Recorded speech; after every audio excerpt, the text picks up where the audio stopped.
Abramos el Evangelio según Juan en el capítulo 17 y vamos a leer ahí desde los versículos 14 al 17. Evangelio según Juan 17, 14 al 17. Dice así la palabra del Señor.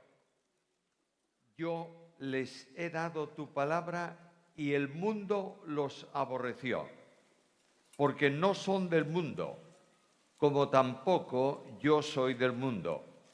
No ruego que los quites del mundo, sino que los guardes del mal. No son del mundo, como tampoco yo soy del mundo. Santifícalos en tu verdad. Tu palabra es verdad. Cristo ora al Padre. La Iglesia está en la mente de Cristo. Prueba de ello es que Él dice que pide no solo por los que me diste, aquellos que estaban con Él, sino por los que han de creer en mí por la palabra de ellos. Está pensando en la Iglesia. La Iglesia está en el pensamiento de Jesús, porque Él vino para hacer posible esa realidad que está en el pensamiento eterno de Dios. Dios compra un pueblo para sí. Dios establece una nueva dimensión espiritual en este mundo. Y esto está en la mente del Padre Celestial, en la mente del Dios Trino, desde antes de los tiempos de los siglos. Cuando Cristo Jesús viene al mundo, viene en el cumplimiento del plan de redención. El plan de redención es la primera exteriorización divina. Dios sale de sí mismo manifestando su deseo y disposición y soberanía para salvar. A veces pensamos que Dios se manifestó para que los hombres le conozcan creando y que Dios dijo sea la luz y ahí comenzó a manifestarse la realidad de Dios, mucho antes de que Dios estableciese y ordenase la creación de lo que existe. Determinó salvar al pecador. Luego estableció quién, cómo y cuándo. ¿Quién lo haría? La segunda persona de la deidad encarnada. ¿Cómo lo haría? Mediante el sacrificio redentor. ¿Cuándo lo haría? Cuando llega el cumplimiento del tiempo. No hace mucho tiempo leía un libro de un humanista, teólogo humanista moderno, que decía: aquel fue el tiempo adecuado para que Cristo naciese. No, señor. Cristo nació e hizo adecuado el tiempo. Porque es Dios en soberanía el que controla el tiempo. No es que Dios dijese, bueno, es una buena ocasión, ¿sabes? Hay un gobierno único, hay tranquilidad más o menos. Ahora, no. Cuando llegó el cumplimiento del tiempo, hermanos míos, si podéis acordaros de todo cuanto yo os digo de una sola cosa, será una bendición para vosotros. Dios es soberano. El Dios del cristianismo de hoy es chiquito. Pide por todo, ruega por todo, llora por todo. Y la mitad de las veces se marcha defraudado porque no consigue nada. Ese no es mi Dios. El Dios de la Biblia no pide por nada. Manda. Y el Dios de la Biblia manda a todos los hombres que se arrepientan. No dice, os ruego por favor que os arrepientan. Manda. Y el que no lo hace está quebrantando la voluntad de Dios y se pierde por el pecado de rebeldía y de desobediencia. Ahora, en el pensamiento de Dios, cuando Dios sale de sí mismo, la gracia de Dios aflora. La gracia de Dios se manifiesta.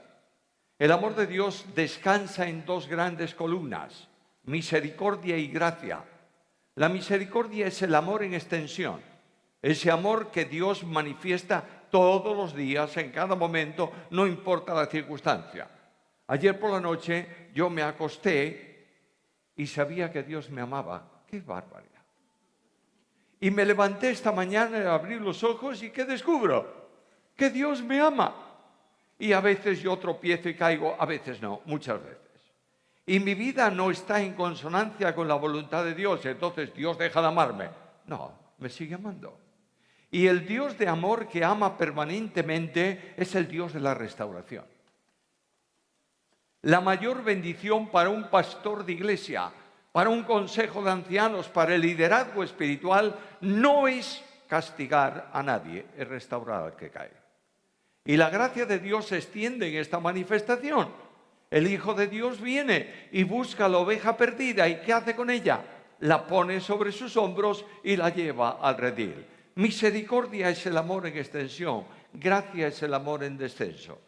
Y esta gracia de Dios obliga a Dios a descender al encuentro del hombre. Hermano querido, mi hermana querida, antes de que el hombre cayese, antes de que el hombre pecase, antes de que el hombre fuese creado, la gracia de Dios fluyó.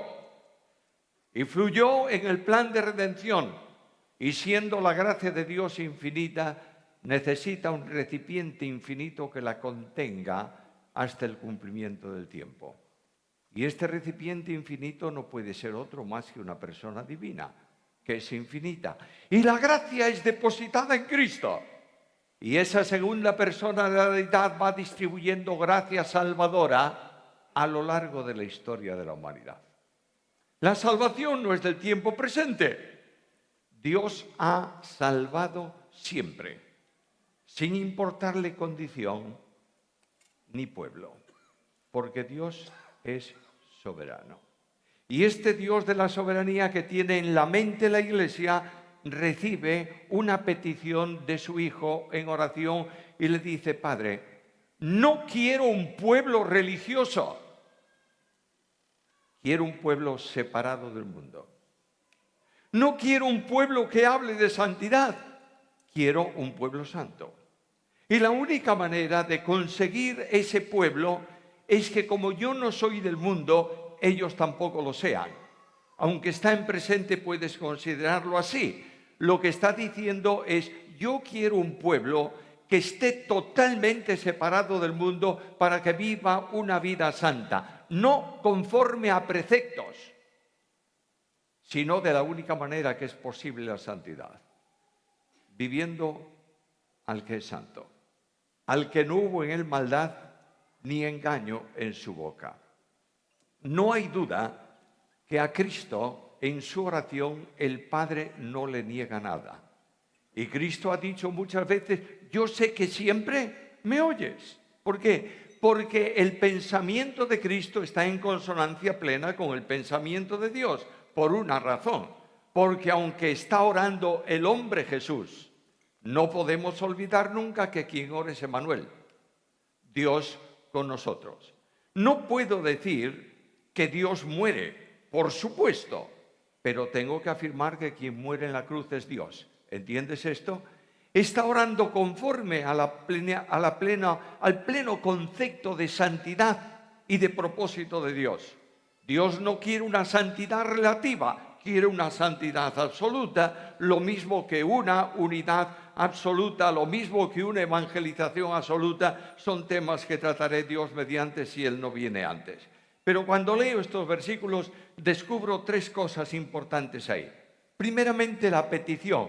Cristo dice: Padre, quiero que estos que son míos no tengan vinculación con el mundo. En segundo lugar está la respuesta. ¿Cómo puedo yo obtener esa dimensión que Cristo pide? Y finalmente está la determinación. Aunque Dios es soberano, el hombre es responsable. ¿Lo entiendes bien o no? Por tanto, el hombre no puede hacer nada de por sí en santificación, pero es santo porque está en Cristo. ¿Me entiendes la cuestión? Es decir, la santidad no es un asunto que vamos a conseguir. El pueblo de Dios tiene un problema serio, y es que se justifica por fe y se santifica por obras. Y esto no es posible. La fe genera esas obras, pero las obras no santifican. Quien santifica al creyente es Dios. Y quien hace posible la vida de santidad es Cristo, que vive en mí. Ahora, Cristo vincula santidad con mundo. Notas aquí que el Señor dice: no son del mundo, santifícalos en tu verdad. Ellos no son del mundo porque yo tampoco soy del mundo. No sé si notáis la vinculación. Cristo no está diciendo al Padre, Señor, Padre querido, que sean un pueblo especial. No, como yo no estoy en esa esfera, yo quiero que ellos no estén en esa esfera. La única forma de no estar en esa esfera es estar en Cristo. Lo veremos, Dios mediante, dentro de un momento. Cuando hablamos de mundo, todos sabéis, estoy hablando delante de personas que conocen bien la Biblia. Cuando hablamos de mundo, el concepto mundo tiene por lo menos tres definiciones o tres connotaciones. En primer lugar, es la tierra, la morada del hombre. ¿Dónde moramos? En el mundo. Estamos en el mundo. En segundo lugar, se refiere a la humanidad que vive aquí en el planeta Tierra. Este es el mundo, la gente que puebla la tierra. Pero la palabra mundo tiene un concepto espiritual de notoria importancia en la Biblia. Y es precisamente ese concepto que tiene que ver con la separación de Dios, la repulsión a Dios, la contradicción con Dios. Ahora, notaremos enseguida que no significa eso un ambiente no religioso, todo lo contrario. El mundo tiene su propia religión. El sentido espiritual del mundo es muy notable. Esa esfera es una esfera que Satanás constituye y organiza. A veces nosotros decimos, el mundo es un desorden. No, el mundo es un orden bien establecido, pero contrario al orden de Dios. Y este mundo, porque es opuesto a Dios, porque es enemigo de Dios, porque no tiene nada que ver con Él, es opuesto y contradictor a Dios. De ahí que el mundo no quiere saber de Dios. ¿Por qué? Porque el mundo tiene su propia sabiduría. Voy a la Biblia. Primera a Corintios, capítulo 3, versículos 19 y 20. La sabiduría de este mundo es insensatez para con Dios, pues escrito está: Él prende a los sabios en la astucia de ellos. Y otra vez, el Señor conoce los pensamientos de los sabios, que son vanos. De manera que la dinámica del mundo, el sistema del mundo es vanidad. ¿Por qué? Porque se opone a Dios. Y porque la vida de Dios, que es la genuina y auténtica, el auténtico elemento que hace posible la realidad en el amplio sentido de la palabra, no está en el mundo, porque el mundo lo rechaza personalmente. Consecuencia número 1, el mundo es un sistema corrupto. Y este mundo corrupto permite prácticas corruptas. Vuelvo a la Biblia. ¿Por qué hablar yo si tengo palabra inspirada? Primera a Corintios 3, 9, 10. Os he escrito por carta que no os juntéis con los fornicarios. No absolutamente con los fornicarios de este mundo, o con los avaros, o con los ladrones, o con los idólatras, pues en tal caso sería necesario salir del mundo. La vida del creyente no puede estar en comunión con esto, pero no exige al creyente que salga del entorno donde está. Hubo un tiempo en la historia de la Iglesia en donde los hombres, para evitar las tentaciones del mundo, se metían ¿dónde? En conventos. Algunos se metieron en el convento y resulta que seguía pensando mal. Dice, no, voy a subirme y a vivir encima de una columna. Es verdad, ¿eh? Y se colocó, le llamaban el estilita, se colocó en la cima de la columna. Ahí estuvo un tiempo, no sé cuánto, pero bajó de la columna. ¿Sabes por qué? Porque tenía en la columna los mismos pensamientos que tenía en el convento y los mismos pensamientos que le eran propios, porque el mundo genera un estado de inmoralidad permanente. ¿Por qué causa? Porque el mundo dice Dios no. Y dice el Salmo que el necio dice en su corazón no hay Dios. Bueno, el versículo hay que leerlo con cuidado. Porque no hay ningún ateo. No puede haberlo. ¿Cómo no? Tengo 2 amigos que dicen que Dios no existe. Lo dicen ellos. Pero Pablo dice que Dios se ha revelado a todos por medio de la naturaleza. de manera que aquel que no reconozca su eterno poder y deidad, su existencia, queda sin excusa. Ahora este mundo manifiesta el pecado y el pecado se actualiza en el paso del tiempo. De manera que hoy estamos en el pecado filosófico y estamos en el pecado de la nueva verdad. Y este pecado de la nueva verdad es la mentira institucionalizada. Y ahí en vuestro alrededor, a vuestro alrededor, suenan las notas, la sinfonía discordante con Dios de lo que se llama la ideología de género. ¿La conocéis o no? En donde Dios dice un hombre y una mujer como matrimonio. Y la filosofía dice eso es limitar al hombre. De manera que 2 hombres o 2 mujeres. Bueno, ¿sabéis quién paga ese desaguisado? Los adoptados por esas personas. Y hay un costo muy alto en España que el gobierno español asume, las comunidades asumen, de psicólogos que tratan a esos niños. Porque muchos de esos niños no entienden que sus compañeros de clase le digan, mira, ese es el niño de los 2 papás. No lo entienden. Y este es el gravísimo pecado. Ahora está en el mundo, pobre mundo, triste mundo. Está dentro de la iglesia evangélica llamada de esta manera. En España hay una denominación, no la voy a mencionar, que dice, bueno, el amor es libre. Y está casando homosexuales. Y uno de sus nombres es evangélica. El pecado está ahí, no está fuera, está dentro. Y tenemos el texto de Cristo está advirtiendo a la iglesia. No lo busques allá en lo que tú llamas mundo. El mundo está en la iglesia. Y Cristo dice que sean como yo, que no sean del mundo.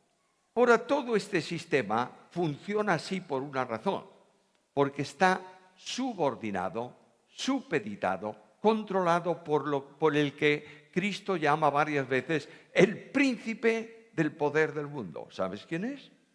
Satanás. Satanás no va a venir al pueblo evangélico con pecados monstruosos. Poco a poco los va a introducir.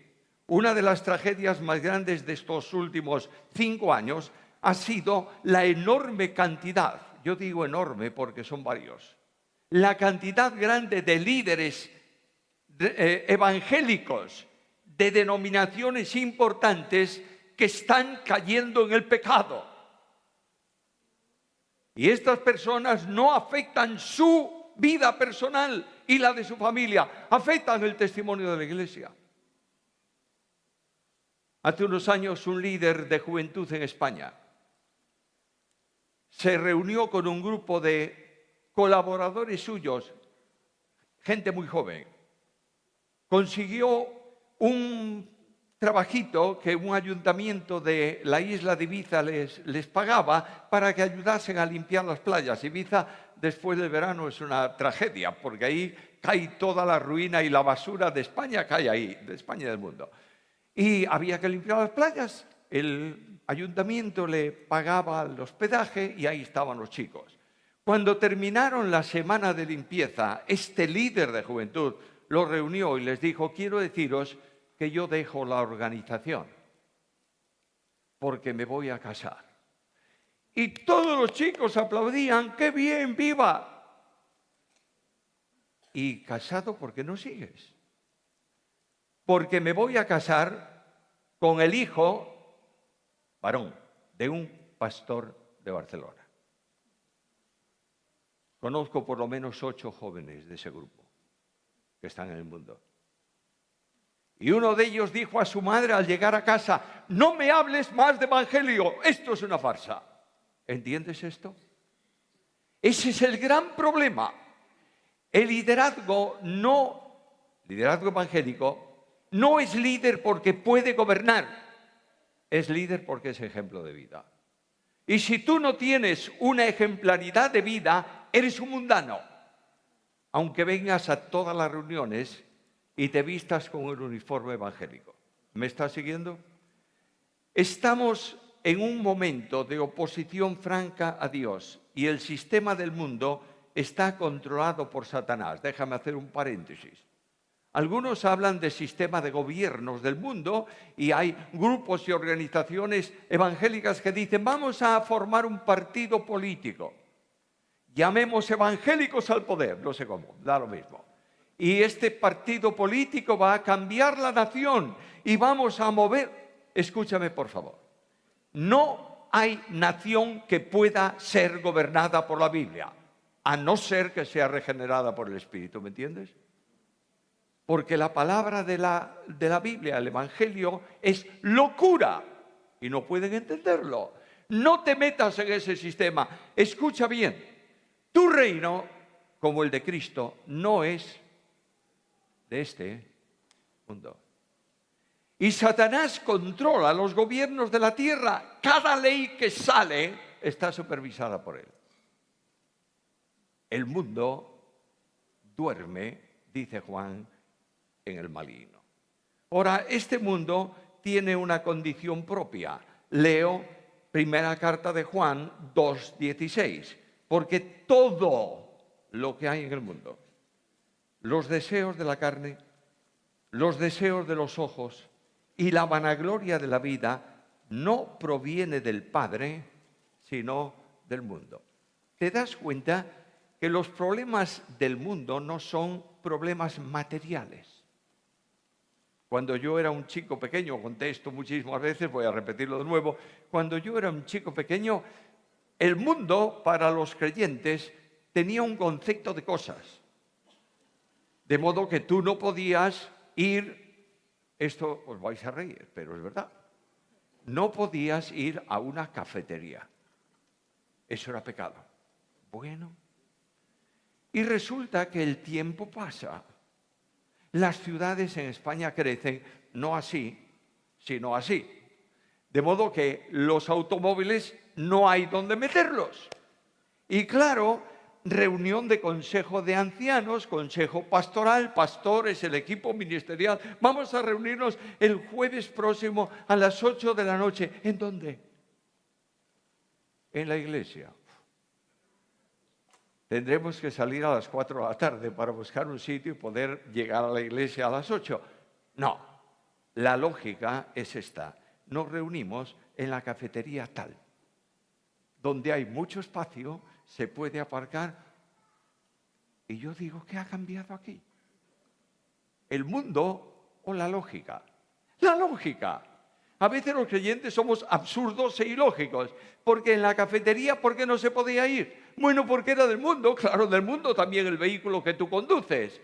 El mundo es todo cuanto te rodea. Lo que tú tienes que hacer es vivir una vida de santidad en la cafetería y en la iglesia.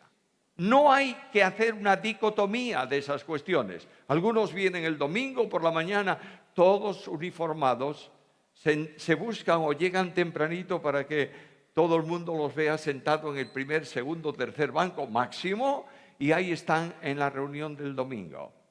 Y cuando se levantan, acusan a todo bicho viviente de una vida mundana. Y se olvidan que las críticas y las murmuraciones son pecado. ¿Lo entiendes o no? Puedo cantar al Señor cuán grande es Él y decir cuán imbécil es mi hermano. Cuando tú haces eso, estás cayendo en un pecado serio. Y Cristo dijo que eres merecedor del infierno. Líbrete Dios de hablar mal de tu hermano. Si tu hermano tiene un problema, tu obligación moral es restaurar a tu hermano hablando con él en silencio. ¿Me entiendes? El mundo ha entrado en la iglesia, en el sistema de disciplina. Fulano de tal ha sido disciplinado. ¿Qué significa eso? Para el 90% del mundo evangélico ha sido puesto fuera de comunión, ¿o no? Bueno, la puesta fuera de comunión solo se permite en la Biblia cuando Cristo lo ha puesto fuera de comunión a él. Lo que tiene que hacer la iglesia, le vamos a disciplinar. Durante 6 meses había que poner y un día para que fuese más bien sentencia penal. No puedes disciplinar por tiempo, porque si la disciplina aplicada a una persona actúa en restauración, terminó. Todo cuanto se extienda 1 milímetro más, un día más, una hora más, de disciplina al que ha restaurado su vida es castigo. Y Dios llevó el pecado de todos nosotros con Cristo Jesús en la cruz. ¿Entiendes esto o no? El mundo entra en la iglesia porque queremos limpiar nosotros la iglesia y convertir santos a golpes, cuando lo que tenemos que predicar es primeramente una vida ejemplar de liderazgo. En segundo lugar, un amor fraterno en la restauración. Y en tercer lugar, palabras de aliento. Hermanos míos amados, la iglesia de Cristo necesita mucho más aliento que reprensión. Dios te perdone si golpeas el rebaño que no es tuyo, que es de Dios. Que no sean del mundo. El mundo tiene su religión. ¿Sabes cuál es? Apariencia de piedad. ¿Qué dice Pablo? Tendrán apariencia de piedad, pero negarán la eficacia de ella. Piedad aparente, formas establecidas, cultos estereotipados, forma de funcionalidad establecida. Y una de las peores desgracias que tiene la Iglesia de Cristo es la tradición sistemática de costumbres. ¿Por qué hacemos esto así? Respuesta solemne. Porque siempre se hizo. Vaya teología. ¿Y por qué no tenemos? Oye, lo mejor que podemos hacer, si siempre se hizo así y la historia demuestra que no debemos cambiar lo que siempre se hizo, no tendría que haber reforma. Porque estamos cambiando lo que siempre se hizo. Necesariamente la Biblia nos enseña a renovar continuamente nuestro pensamiento. Romanos capítulo 12. Necesariamente tenemos que modificar esa piedad aparente, que lo único que trae son disgustos, y permíteme que lo diga con toda franqueza y libertad. Iglesias de piedad aparente son cementerios de jóvenes y tumbas de niños. Necesitamos un cambio urgente. Si queremos realmente estar dentro del contexto de la oración de Jesús, el mundo introduce en la iglesia falsas doctrinas y envía a Satanás sus mensajeros. Ahí tienes la primera carta a Timoteo, capítulo 4, y otros pasajes del Nuevo Testamento, en donde vienen algunos por aquí, por allá, con doctrinas que no están en la Biblia y tratan de introducirlas. Y muchas veces se valen de su nombre importante. Es don fulano de tal que lo dice. Por tanto, es palabra sagrada. Si no está en la Biblia, ni un ángel es digno de producir ningún cambio en el pensamiento evangélico. Trato riguroso, lo he mencionado antes. Algo más, un problema que se detecta últimamente con mucha insistencia en la Iglesia es, por un lado, inmovilismo. Claro, vosotros me veis hoy con un uniforme evangélico, ¿verdad? Saco y corbata, pero no es que lo pongo porque sea muy evangélico, es que me gusta. Y basta, yo me he visto como me gusta, entonces no hay ningún problema. Pero en mis tiempos solemnes de joven había un uniforme de domingo y el que no lo llevaba era un hereje. Bueno, frente a este inmovilismo necio hay el liberalismo necio también. Que tú puedes venir al templo a adorar a Dios como un pordiosero en la calle. No es así. Tienes que tener un orden, puedes tener ropa más moderna, más deportiva, no importa lo que. Eso no es mundo, el cambio de look. Pero lo que es mundo es el cambio de respeto. Y Dios es un Dios de gloria que es adorado por los serafines en el cielo que proclaman su santidad y dicen santo, santo, santo. Y ese Dios trino y uno está aquí esta mañana. No entres de cualquier manera al templo. Ven con humildad, porque Dios es Dios. ¿Entiendes esto? Pero frente al inmovilismo hay otro problema gravísimo, que se llama diotrefismo. ¿Sabes quién era Diótrefes? El dueño de la iglesia. Probablemente Diótrefes estuvo en la fundación de la iglesia a la que se refiere Juan, probablemente. Y Diótrefes decía, esto es mío, nadie mueva lo que es mío, porque yo lo he establecido. Pobre don Diótrefes. Y cuando este don Diótrefes, alguien de la iglesia viene y le dice, don Diótrefes, yo creo que lo que usted hace no es correcto. No se te ocurra decirme a mí lo que es correcto o no correcto. Y el otro domingo viene y le dice, don Diótrefes, yo sigo pensando, fuera de ministerio. Y al cabo de 15 días, don Diótrefes, yo sigo pensando igual, fuera de la iglesia. Gente que usurpa y se adueña de la obra de Dios. Y este diotrefismo está en las iglesias. Las asambleas de hermanos yo las amo, ¿entendéis? Porque yo he nacido no solo como asamblea de hermanos, sino en el edificio de la asamblea de hermanos. Soy más hermano que cualquier hermano. Pero Dios me ha librado del sistema de los hermanos. Perdonadme que lo diga con tanta libertad. Lo que sí es cierto es que no tenemos denominación, no tenemos liderazgo. No es verdad. Somos la peor denominación de la historia moderna. Exclusivistas absolutos. ¿Y tenemos liderazgo? Vaya que sí. ¿Cómo no? Pueden ser un liderazgo compartido pocas veces, pero siempre hay uno que dice, en mi casa mando yo. ¿Sabes qué es eso?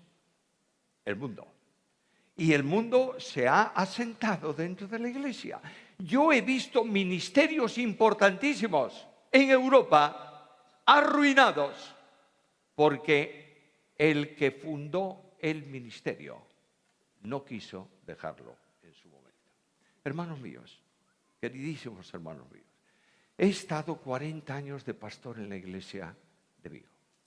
40 años son bastantes años, ¿verdad? Hombre, tengo los míos, por supuesto, pero tampoco me siento un debilucho que tengo que arrastrar las patas. Pero cuando llegó el 40 aniversario de mi pastorado, 2 años antes dije a la iglesia, me voy. ¿Me voy a dónde? Me voy del pastorado. He trabajado, he ministrado, vosotros lo sabéis muy bien, pero llega el momento en que yo no puedo aferrarme y decir lo que hay que hacer en el mejor sentido de la palabra, porque primero tengo años, tengo costumbres, tengo formas y yo quiero que la iglesia avance, a lo mejor por otro cauce que yo puedo condicionar. Y cuando llegaron los 40 años, yo me fui del pastorado. Desde entonces no he pisado una reunión administrativa ni por asomo. Claro, los 3 primeros meses, quiero deciros que era como un cocainómano que le han sacado la cocaína. Eso es verdad. De manera que me siguen mandando todas las actas, las convocatorias a casa, porque no sé por qué causa me llaman, me han designado como pastor emérito. No sé lo que es eso, ni tampoco me interesa. Y me mandan todas las actas. Y a veces yo le decía a Susana, mira qué tema. Yo tenía que estar allí hoy. Y Dios me dice, donde tú tienes que estar es fuera de ahí. Precisamente para no condicionar lo que otros están haciendo. Desde entonces aquí, con tal de que no se toque doctrina, eso sí que no. Pero con tal de que no se toque doctrina, a mí me da lo mismo todo. Me gusta, no me gusta. Es que, oye, mira, han puesto a fulano o propuesto a fulano para tal cosa y a mí, yo no digo nada, porque no es mi opción. El mundo ha generado diótrefes del tiempo actual que están ocasionando serios problemas a la obra de Dios. Por último, porque me quedan 44 segundos. Para poder vivir en santidad, Dios ha hecho su obra y te ha colocado en Cristo. Y ha colocado el Espíritu Santo en tu corazón. ¿Sabes para qué? Para que reproduzca en tu vida la santidad de Jesús. La biografía más corta de Cristo está en Gálatas capítulo 5, el fruto del Espíritu. Este es el secreto de la vida cristiana. No es la organización, no es la dirección, no es la administración, no es el sistema, es el Espíritu. Y si la Iglesia dependiera un poco más del Espíritu Santo de Dios, viviría más a Cristo. Y solo Él puede hacer que tu vida sea una vida santa. Esta mañana se acerca a ti y a mí y dice en su oración que no sean del mundo, porque tampoco yo soy del mundo. Y me dice la Biblia, y todos los que quieran vivir piadosamente en Cristo Jesús serán aplaudidos. Padecerán persecución. Prepárate, porque en cuanto tú digas yo quiero vivir santamente como Cristo demanda, vas a tener problemas de Satanás por fuera y problemas de los falsos por dentro. Dios invita a una reflexión esta mañana y es esta. ¿Necesitas poder para vivir esa vida cristiana? ¿Necesitas poder? En nuestra iglesia cantamos, se cantó más, cantamos una canción que dice así: aunque contra mí se eleve el mar, yo remontaré la tempestad, porque tú eres rey, confiado estoy, descanso en ti, tú eres Dios. Hermanos míos, que cada uno de nosotros esta mañana digamos al Señor, yo quiero ser como tú. Yo quiero glorificarte con una vida santa. Apártame del mundo y de sus formas para tu gloria. Padre querido,